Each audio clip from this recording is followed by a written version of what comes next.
आदरणीय अध्यक्षा महोदय, दिल्ली में कोई भी देश भर से अगर आता है या दुनिया से कोई भी आता है, वो दिल्ली के स्कूल देखने जाता है, दांतों तले उंगली दबा लेता है कि ऐसे भी सरकारी स्कूल हो सकते हैं। अस्पताल देखने जाता है, सरकारी अस्पताल, बड़ा आश्चर्यचकित होता है कि ऐसे भी सरकारी अस्पताल हो सकते हैं। मोहल्ला क्लिनिक देखने जाता है, फिर जनता से बात करता है तो जनता कहती है यहाँ पे 24 घंटे बिजली आती है और जीरो बिल आते हैं। लोग दिखाते हैं जीरो बिल।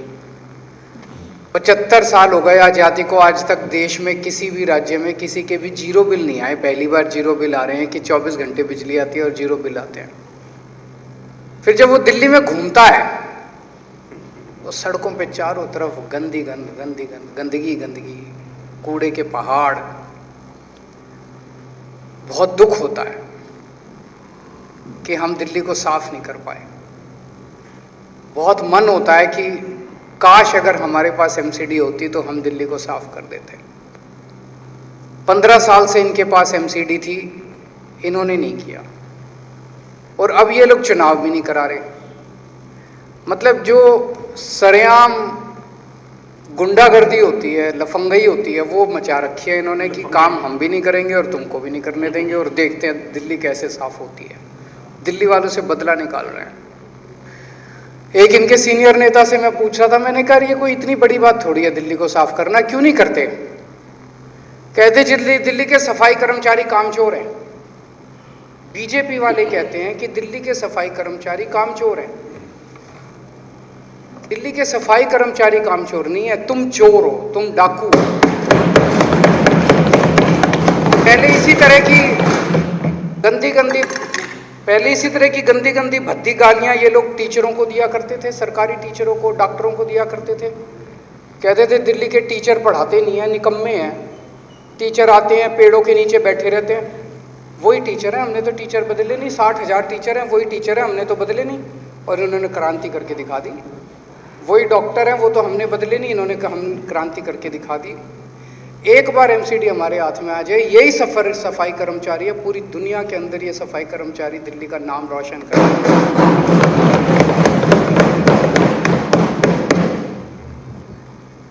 ये फंड्स का रोना रोते रहते हैं, दिल्ली सरकार फंड नहीं देती, दिल्ली सरकार फंड नहीं देती, दिल्ली सरकार ने फंड रोक रखे हैं। हमने सारे फंड दे दिए, पर चलो मान लिया, पर अब तो केंद्र के अंडर में आ गई एमसीडी। अब तो हमारा फंड देना बनता ही नहीं है। अब तो सारा फंड केंद्र ने देना है, सेंटर ने देना है। सेंटर जब बिल लाई थी तो बोले थे भाई दिल्ली सरकार ने बड़ा सोतेला व्यवहार कर रखा है, अब हम अपने अंडर में ले रहे हैं। सेंटर ने अपने अंडर में ले, अब ले लो फंड। अब हमारे पास किस लिए आ रहे हो? अब किस लिए गाली दे रहे हो? अब तो कुछ करके दिखा दो, अब सेंटर से लाओ फंड। अभी भी तनख्वाह नहीं दे रहे सफाई कर्मचारियों को, अभी भी उनके कर्मचारियों को ना तनख्वाह मिल रही, ना फंड मिल रहा। लाओ अब सेंटर से फंड। अब तो दिल्ली सरकार का कोई रोल ही नहीं है, कोई फंड नहीं देना हमको, सारा फंड लाओ अब सेंटर। अभी भी कुछ नहीं काम कर रहे। ये चुनाव नहीं कराएंगे। क्यों नहीं कराएंगे? एक पिक्चर आई थी अमिताभ बच्चन की, दीवार, देखी होगी आप सबने। उसमें अमिताभ बच्चन और शशि कपूर आपस में बात कर रहे हैं। मेरे पास क्या है? अमिताभ बच्चन कहता है तेरे को क्या मिला अपने असूलों से? मेरे पास धन है, दौलत है, ऐश्वर्य है, बंगला है, गाड़ी है। तेरे पास क्या है? शशि कपूर कहता है मेरे पास मां है। आज ये बीजेपी वाले धमकी दे रहे हैं दिल्ली के लोगों को, सरेआम धमकी दे रहे हैं दिल्ली के लोगों को।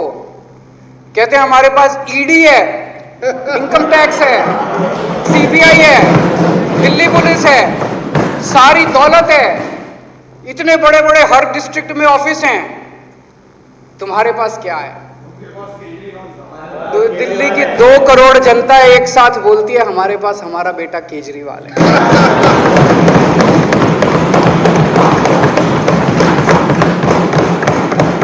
इसीलिए डरते हैं ये लोग।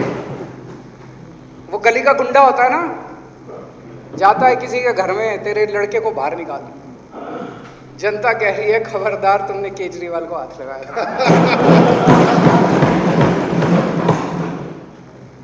अपने बेटे से प्यार करती है जनता। घर का ख्याल रखा है मैंने एक अच्छे बेटे की तरह। उन बच्चों को, अपने भाई बहनों को पढ़ाता हूँ, अच्छी शिक्षा देता हूँ, घर में कोई बीमार हो जाए उनका इलाज कराता हूँ। इसलिए ये कभी चुनाव कराएंगे ही नहीं। इनको पता है कि दिल्ली की जनता दिल्ली की जनता हमेशा अपने बेटे और अपने भाई के साथ खड़ी होगी।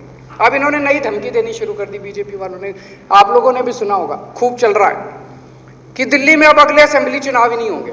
कह रहे अब फुल यूनियन टेरिटरी बनाएंगे दिल्ली को। काफी चल रहा है आजकल कि फुल यूनियन टेरिटरी, अगले चुनाव ही नहीं होंगे। अब ये असेंबली खत्म, यूटी विद लेजिस्लेचर खत्म, अब अगला अमित शाह जी ने धमकी दिया। हद हो गई जी।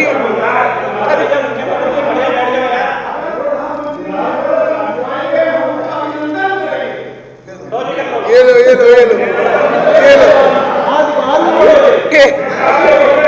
ये लो ये लो सरिया। ये क्या है? ये क्या है? ये सरेंडर सर, सरेंडर हो गया, सरेंडर। चुनाव नहीं जीत सकते ये। केजरीवाल से नफरत करते करते तुम लोग देश से नफरत कर बैठे। केजरीवाल आएगा जाएगा, केजरीवाल इंपॉर्टेंट नहीं है, लेकिन अगर आप लोग इस देश में चुनाव कराना खत्म कर दोगे, संविधान के चीथड़े कर दोगे, जनतंत्र को खत्म कर दोगे, तो ये देश नहीं बचेगा। दूरी साहब, हम रहे ना रहे, आप भी कल नहीं रहोगे, मैं भी नहीं रहूंगा, हम अमर थोड़ी हैं। कल मैं भी मर जाऊंगा, आप भी मर जाओगे। आने वाली पुश्तें, आपके बच्चे आपको गाली देंगे कि मेरा बाप ने सदन में खड़े होकर कहा था कि दिल्ली के अंदर जनतंत्र खत्म करना। आपके बच्चे गाली देंगे। मैं आपको लिख के दे रहा हूं आज कि आपने सदन के अंदर खड़े होकर कहा था कि मेरे बाप ने कहा था सदन के अंदर खड़े होकर कि जनतंत्र खत्म कर देना चाहिए इस देश से।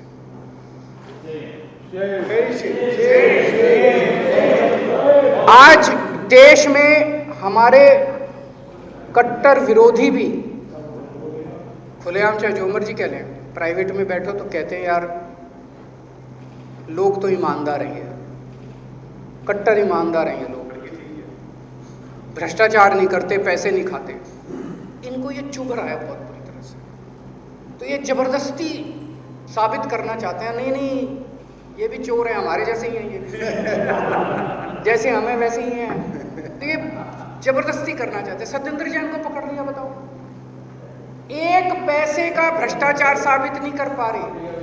सबसे कट्टर, मैं समझता हूं वो देश के लिए काला दिन था जिस दिन सत्येंद्र जैन, जिसने इस देश को नहीं, इस दुनिया को मोहल्ला क्लिनिक का कॉन्सेप्ट पूरी दुनिया में, देश में नहीं कह रहा, पूरी दुनिया में दिल्ली अकेला शहर है जहां दिल्ली के हर आदमी, अमीर हो या गरीब हो, उसकी दवाइयां सारी मुफ्त है, उसका सारा इलाज मुफ्त है। सत्येंद्र जैन ने किया। पूरी दुनिया में क्या, पूरी मानव सृष्टि के अंदर शायद दिल्ली पहला राज्य है जहां पे 24 घंटे बिजली आती है और मुफ्त बिजली आती है। दुनिया के किसी कोने में मुफ्त बिजली नहीं आती जी। सत्येंद्र जैन ने किया, सत्येंद्र जैन ने किया। ऐसे आदमी को उठा के ये लोग जेल में डाल देते हैं केवल इसलिए कि वो साबित करना, कहना चाहते हैं दुनिया को, पर कोई मान ही नहीं रहा इनके। सत्येंद्र जैन को जेल में डाल दिया, फिर भी लोग कहते हैं यार लोग तो ईमानदार हैं, फिर भी राजेंद्र नगर हार गए। अब कह रहे हैं अब कह रहे हैं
बोलने की आज्ञा नहीं है, बोलने की आज्ञा नहीं दी है।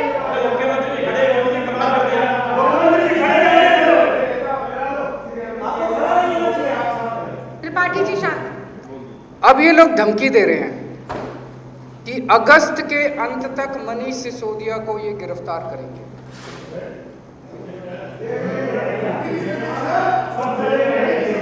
ये कोई तरीका नहीं हुआ ना। ये कह रहे हैं मनीष सिसोदिया को गिरफ्तार कर। यार ये शक्ल से चोर नजर आता है आपको? सर सब चलेंगे, साथ चलेंगे, सब साथ चलेंगे। शक्ल से चोर नजर आता है। दिल्ली के 18 लाख बच्चों का भविष्य बनाया है इसने।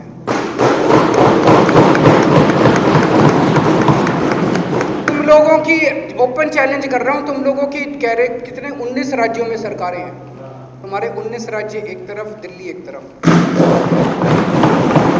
चैलेंज कर लो, 10 स्कूल तुम्हारे हम दिखाते हैं, 10 स्कूल तुम्हारे। अभी आए थे बीजेपी के वो गुजरात से आए थे, गुजरात वाले आए थे देखने। गुजरात वाले, गुजरात की एक 22 नेताओं की, बड़े बड़े नेताओं के, पूर्व शिक्षा मंत्री फलाना ढिमका, सारे बड़े बड़े नेता आए थे देखने गुजरात के। बोले हम पोल खोल के आएंगे। हमने स्वागत किया उनका, और स्वागत करके हमने कहा भाई आओ देखो। वो देख के आए खुद ही, हम नहीं गए उनके साथ, खुद ही देख के आए। फिर उन्होंने कहा 3 बजे आज प्रेस कॉन्फ्रेंस है, प्रेस कॉन्फ्रेंस करेंगे। फिर प्रेस कॉन्फ्रेंस भी नहीं की। फिर बोले ना यहाँ नहीं करेंगे, गुजरात जाके करेंगे। गुजरात जाके भी नहीं करी प्रेस को, कुछ मिला ही नहीं उनको, कोई कमी नहीं मिली। ऐसा आदमी जिसने 18 लाख बच्चों का भविष्य बनाया हो, उसको तुम भ्रष्टाचारी कहोगे और उसको जेल डालोगे, ये तो देश के लिए काला दिन होगा। और ये छोड़ो, पता नहीं हमारे अभी तक कितने 20-22 एमएलए को तो जेल भेज चुके। अब कुछ हमानत के खिलाफ भी नोटिस कर रखा है, आतिशी के खिलाफ भी नोटिस कर रखा है, कादियान के खिलाफ भी नोटिस कर रखा है, एफआईआर दर्ज कर रखी है 2-4 संजीव झा के खिलाफ, और एक और आ जाए मुकेश अहलावत के खिलाफ कर रखा है, और भी कई और कर लो गिरफ्तार। मतलब जब वो 22 नहीं टूटे, उनके जितने जजमेंट आए सारों में बरी कर दिया, और कोर्ट ने ऐसा लताड़ा इन लोगों को कि भाई ये क्या झूठे झूठे केस कर रहे हो, फिर भी अकल नहीं आई इनको, और कर लो। और अब तो इन्होंने हद कर दी। अभी तक तो ये मंत्रियों को और एमएलए को, अब हमारे कार्यकर्ताओं को इन्होंने, ईडी ने पिछले हफ्ते 3 दिन तक रोज 10-10 घंटे तक हमारे एक ऐसे कार्यकर्ता को सम्मन करके बुलाया जिसका नाम आप में से कोई नहीं जानता। मेरे को पता चला, मैंने पूछा भाई अपना ये कार्यकर्ता कौन है। 10-10 घंटे तक रोज ईडी ने बिठा के उसको इंटेरोगेशन करा। पता नहीं किसी फर्जी मामले में, सत्येंद्र जैन वाले किसी फर्जी मामले में कोई फर्जी मामला बना रखा है। ईडी के एक 10-10 घंटे बेचारे को ना खाने को दिया ना पानी दिया। आज इस सदन के माध्यम से मैं अपने सारे आम आदमी पार्टी के एमएलए, मंत्री, सारे कार्यकर्ताओं को, जितने आम आदमी पार्टी के देश भर में कार्यकर्ता हैं, उनको मैं अपील करना चाहता हूं, अपने अपने घर में कह दो और तैयार हो जाओ जेल जाने के लिए।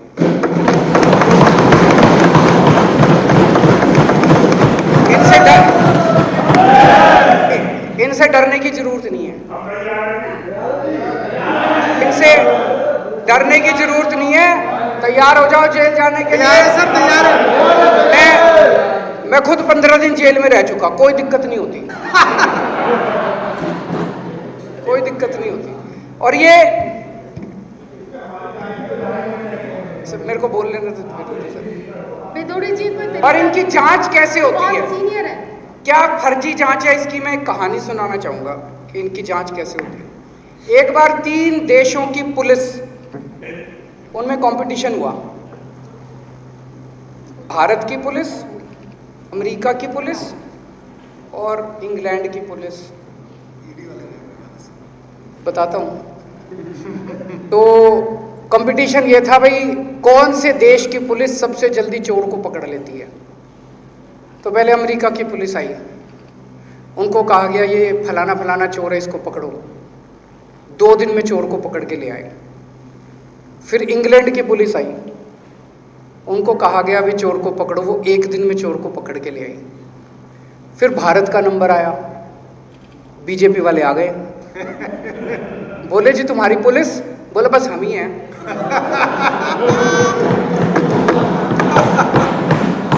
बोला हमारे यहाँ पुलिस कुछ नहीं है, बस हम ही हैं, सब कुछ हम ही हैं, बताओ कौन से। तो उनको बोला भाई चोर पकड़ो, वो भी 1 दिन हो गया, 2 दिन हो गया, 3 दिन हो गए, आए नहीं। तो सारे अमेरिका वाले, लंदन वाले, वो सारे ढूंढने निकले भाई कहाँ रह गए भाजपा वाले। तो देखा एक जगह एक आम आदमी पार्टी के कार्यकर्ता को पकड़ रखा और पीट के बोल रहे हैं बोल मैं चोर, बोल मैं चोर, बोल मैं चोर। ऐसे इनकी जांच होती है। दोस्तों, पूरे देश के अंदर आज एक एक करके सारे पार्टियां टूटती जा रही हैं, सारी पार्टियां झुकती जा रही हैं, सारी पार्टियां गिरती जा रही हैं। इन्होंने सबको तोड़ लिया। आज पूरा देश आपकी तरफ देख रहा है, पूरा देश आम आदमी पार्टी की तरफ देख रहा है। केवल आम आदमी पार्टी है, आम आदमी पार्टी अकेली है जिससे इनकी पैंट गीली होती है। केवल आम आदमी पार्टी है जिससे इनके टॉप के दोनों नेता डरते हैं। तुम सारे मत टूटना किसी भी हालत में। अभी मैं गुजरात से वापस आ रहा था, मेरे बगल में एक आदमी बैठा था, गुजरात का था। उसने मेरा हाथ पकड़ लिया कस के और मुझे कहता है कि सर कुछ भी करो, गुजरात को बचा लो इनसे। मैं सोच रहा था कि कितनी उम्मीद है लोगों को हम लोगों से, कितनी ज़्यादा। मैंने उसको बोला यार तुम लोग कुछ क्यों नहीं करते? कहता सर सारे डरे हुए हैं, सब डरे हुए हैं, किसी की हिम्मत नहीं होती इनके खिलाफ बोलने की, सबको डरा रखा है। आज का ये दौर जो चल रहा है हमारे देश के अंदर, ये इतिहास में काले अक्षरों से लिखा जाएगा। और जब ये इतिहास के अंदर काले अक्षरों से लिखा जाएगा, उस वक्त तुम लोगों का नाम स्वतंत्रता सेनानी के रूप में लिखा जाएगा। उस वक्त सतिंदर जैन का नाम स्वतंत्रता सेनानी, मनीष सिसोदिया का नाम, संजीव झा का नाम, जितने तुम जेल गए हो सबका नाम। आज के जमाने के तुम सारे भगत सिंह हो, मरने के लिए कटने के लिए तैयार रहना।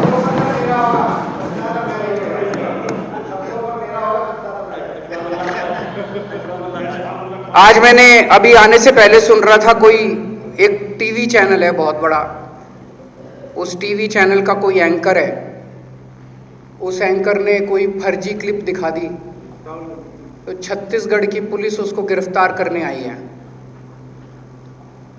होना चाहिए गिरफ्तार, क्यों नहीं होना चाहिए? वारंट है सर, वारंट है, वारंट लेके आई है। उत्तर प्रदेश की पुलिस उसको बचाने पहुंच गई। अब दोनों राज्यों की पुलिस गुत्थम गुत्था हो रही है। बताओ ये क्या हाल बना दिया देश का। चाइना से लड़ाई नहीं होती तुमसे, अपने देश के अंदर एक राज्य की पुलिस दूसरे राज्य की पुलिस से इन्होंने लड़ा। पंजाब की पुलिस दिल्ली से एक अपराधी को पकड़ने के लिए आई, दिल्ली पुलिस उसको बचाने पहुंच गई। तो ये क्या हाल बना दिया, एक राज्य की पुलिस दूसरे राज्य, हम सारे आपस में लड़ेंगे क्या बैठ के? लोग आपस में पर लड़ेंगे, पुलिस इसकी पुलिस उससे लड़ेगी। अरे यार सारे मिलके चाइना से लड़ो ना। चाइना हमारे देश के अंदर घुस गया, उसको बाहर भगाते हैं सारे मिलके, बीजेपी वाले, कांग्रेस वाले, आम आदमी पार्टी, सारे इकट्ठे हो जाओ। तो सारे आपस में लड़ेंगे तो कैसे?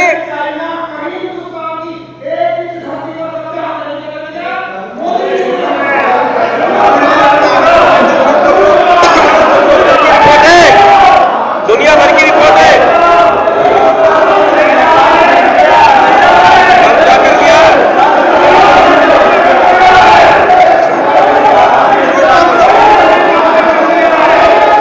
विदुरी जी क्या बोल रहे हैं? विदुरी जी झूठ बोल रहे हो, झूठ बोल रहे हो विदुरी जी।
साथियों से निवेदन है शांति बनाकर रखें, क्योंकि सत्य हर किसी के बस की सुनना नहीं है, इसीलिए वो लोग चले गए।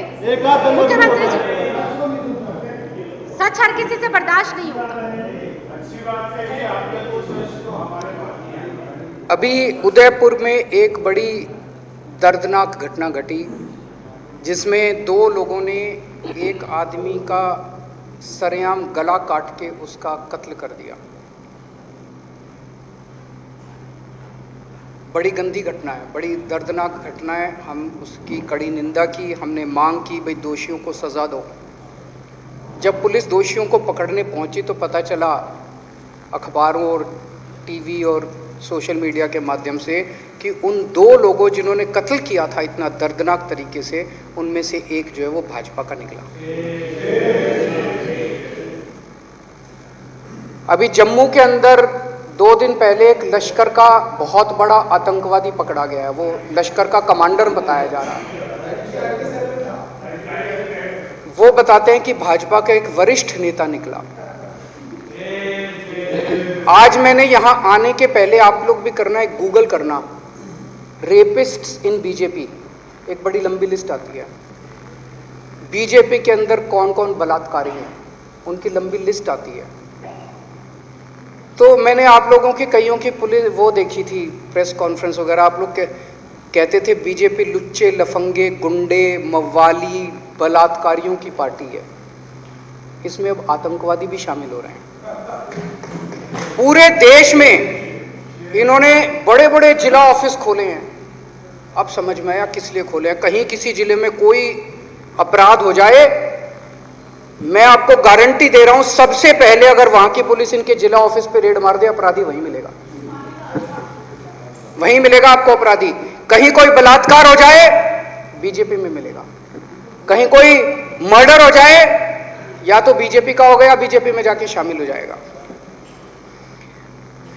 अभी थोड़े दिन पहले सिंगापुर के एम्बेसडर मेरे से मिलने के लिए आए। उन्होंने कहा जी आपने दिल्ली के अंदर बहुत शानदार काम किया है। उनको सारा काम पता था अपना। उन्होंने बिजली, पानी, शिक्षा, स्वास्थ्य, स्कूल, अस्पताल, सबका जिक्र किया। उन्होंने कहा जी आप सिंगापुर सरकार की तरफ से मैं आपको इनवाइट करता हूं, आप सिंगापुर आएं, और सिंगापुर में हमने दुनिया भर के सारे शहरों के मेयर, मुख्यमंत्री अलग अलग शहरों के बुला रखे हैं आपको सुनने के लिए। आप वहां आएं और बताएं कि आपका दिल्ली मॉडल क्या है। मैं समझता हूं ये तो देश के लिए गर्व की बात है। पूरी दुनिया सुनती कि दिल्ली मॉडल क्या है, पूरी दुनिया सुनती कि भारत के लोगों ने किस तरह से, दिल्ली के लोगों ने किस तरह से अपने स्कूल, अस्पताल अच्छे कर दिए। इन्होंने मेरी सिंगापुर वाली फाइल रोक के बैठ गए, सिंगापुर नहीं जाने दे रहे। ये केजरीवाल से नफरत करते करते इस देश के साथ नफरत करने लग गए कि पूरे दुनिया के अंदर भारत का नाम नहीं होना चाहिए किसी भी हालत में, हर चीज में। मिलेनियर ट्रंप आई, मिलेनियर ट्रंप ने भी सुना था वहां पे कि इंडिया के अंदर दिल्ली में सरकारी स्कूलों में बहुत अच्छा काम हुआ है। मिलेनियर ट्रंप 2 साल पहले डोनाल्ड ट्रंप जब आए थे, उनके साथ उनकी धर्मपत्नी मिलेनिया ट्रंप भी आई थी। मिलेनिया ट्रंप ने आके बोला मैं तो दिल्ली सरकार के स्कूल देखूंगी, तो मोदी जी ने बहुत समझाया, बहन मान जा, तेरे को मैं अच्छा प्राइवेट स्कूल दिखा देता हूं। नहीं मानी, बोले तेरे को मैं केंद्र सरकार का कोई स्कूल दिखा देता हूं, हमारे दूसरे कोई राज्यों का स्कूल। नहीं मानी, बोली मैं तो केजरीवाल के स्कूल में जाऊंगी। अच्छी बात है, देश का नाम होता है। पर ये मेरे को पिछली साल कोपेनहेगन में बुलाया गया कि भाई दिल्ली ने प्रदूषण के ऊपर अच्छा काम किया। मैं ये नहीं कह रहा प्रदूषण सारा कंट्रोल हो गया, अभी बहुत काम करना है, लेकिन पहले जो हालत थी उससे काफी सुधार हुआ है। हम ठीक दिशा में जा रहे हैं, अभी और समय लगेगा। 70 साल का इन्होंने जो बेड़ा गर्क किया है वो 5 साल में खत्म नहीं हो सकता, अभी कर रहे हैं। लेकिन उनको पता चला, दुनिया को पता चला भाई दिल्ली में प्रदूषण पे अच्छा, उन्होंने मेरे को बुलाया, इन्होंने जाने नहीं दिया। ये बड़े दुर्भाग्य की बात है, देश के लिए दुर्भाग्य की बात है कि ये किस तरह से, मुझे लगता है कि 75 साल के भारत में पहली बार ऐसा हुआ कि कोई प्रधानमंत्री किसी मुख्यमंत्री को जाने से, विदेश जाने से रोकता है। तो दोस्तों, ये जो अभी हमारे सामने रेजोल्यूशन है, मैं इसका समर्थन करता हूं कि एमसीडी में जल्दी से जल्दी चुनाव होने चाहिए। पर मैं भी ये कह दूं, ये कराने वाले नहीं है, हमें कोर्ट जाना पड़ेगा और कोर्ट जाएंगे और चुनाव टाइम पे करवा के रहेंगे हम लोग।